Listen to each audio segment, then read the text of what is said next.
Hay momentos en la política que se sienten, bueno, como un temblor en tiempo real. Momentos en los que las placas tectónicas del poder se mueven así, bajo nuestros pies. Hoy vamos a analizar uno de esos momentos, la caída de un favorito y el gran misterio de sus votos desaparecidos.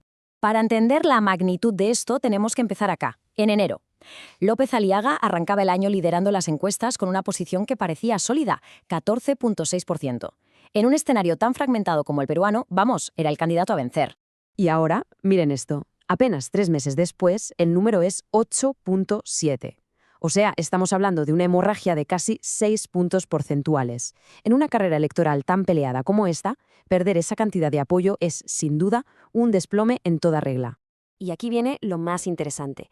En enero, López Aliaga lideraba las encuestas con 14,6%. Hoy tiene 8,7%. Perdió casi 6 puntos en 3 meses. Pero lo más loco no es la caída, es que nadie sabe dónde están yendo esos votos. Y al final les vamos a mostrar los 3 candidatos que están recogiendo esos votos huérfanos. Y uno de ellos les va a sorprender. Para encontrar esos votos, primero hay que entender por qué se fueron. Y no fue una sola cosa, ¿eh? Fue más bien una tormenta perfecta de errores estratégicos y sobre todo de muchas peleas internas. A ver, podemos desglosar esta caída en 3 factores clave. Primero, la ruptura de su alianza con la derecha. Segundo, el desorden, el caos dentro de su propio partido, Renovación Popular. Y tercero, un debate que en lugar de sumarle le restó muchísimo. El conflicto más visible, el que todos vimos, fue con Keiko Fujimori y su partido Fuerza Popular. Lo que se suponía que era una alianza táctica, ese famoso bloque democrático, se convirtió en una guerra abierta. López Aliaga no se guardó nada y usó la palabra traición, un término durísimo que dinamitó todos los puentes. Y este fue el momento clave de la ruptura.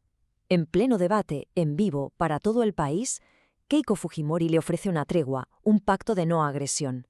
¿Y la respuesta de López Aliaga? Un rechazo total y un ataque directo. En vez de consolidar su lado, se dedicó a pelear con sus propios aliados. Un autogol. Pero el caos no era solo hacia afuera. Dentro de Renovación Popular, la situación era de descontrol total. Figuras importantes como Jorge Montoya se fueron de la bancada. Había peleas de poder con diferentes facciones del partido. Y una estructura que, según fuentes, era un enredo de círculos de confianza paralelos que solo generaban confusión. Esta cita del analista Marisol Pérez Tejello, la verdad, lo resume perfecto. La percepción de la gente era esa, que los supuestos defensores del orden estaban generando más caos, metidos en peleas de poder que no beneficiaban a nadie más que a ellos mismos. Con todo este panorama, era lógico. Los votantes de López Aliaga empezaron a buscar otras opciones. Pero, ¿a dónde se fueron? La respuesta no es tan simple, porque primero entraron a un mar de indecisión. Este gráfico nos muestra el panorama completo. Fíjate, casi la mitad del electorado, un 49,1%, si sumamos indecisos y voto blanco o nulo, no tiene candidato. Es un océano de votos. Por eso una caída de 6 puntos puede ser absorbida por esta masa sin que veamos un claro ganador de inmediato. Los votos no van de frente de un candidato a otro. Primero, se quedan huérfanos. Claro, pero esos votos no se quedan huérfanos para siempre. Poco a poco empiezan a encontrar un nuevo hogar. Y aquí es donde los datos ya nos revelan quiénes son los herederos de este colapso. El primer beneficiario claro es Carlos Álvarez. Mira, pasa de un 5% a casi un 7%. Es un crecimiento constante, de casi 2 puntos. Claramente está capitalizando el descontento y se posiciona como una alternativa para esos votantes decepcionados. Luego tenemos a Jorge Nieto, y su caso es aún más llamativo. Pasa de ser, prácticamente inexistente en las encuestas, con un 0,2%, a rozar el 4%. En términos porcentuales, su crecimiento es gigante. Está claro que ha conectado con una parte de ese electorado que buscaba una nueva cara. Y aquí está la gran sorpresa que habíamos prometido. Roberto Sánchez.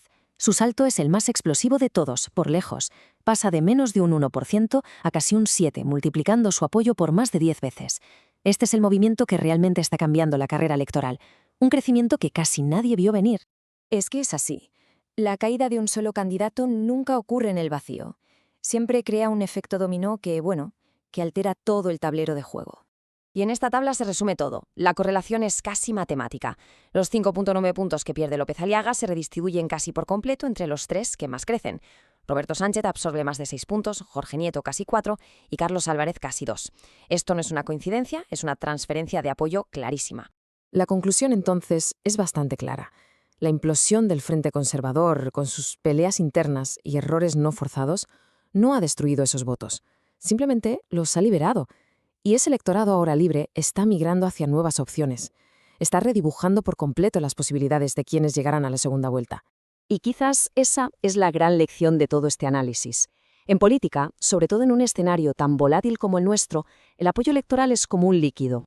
Nunca se destruye, solo se transforma. La pregunta entonces no es si un candidato caerá, sino quién estará preparado para recoger los pedazos cuando ocurra.